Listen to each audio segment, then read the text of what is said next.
Hello, and welcome to Roland Pro Video. In today's tutorial, we're going to be looking at the Chroma Key feature on our V80 switcher.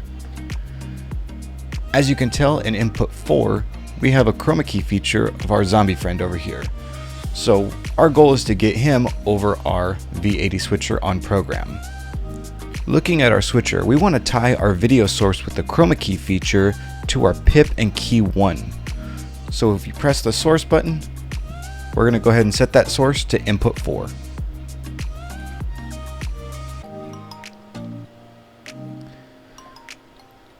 Going into our menu system, we're going to scroll down to our pip and key setting. We're tying this into pip and key 1. And the type that we're going to select on is going to be our Chroma Key.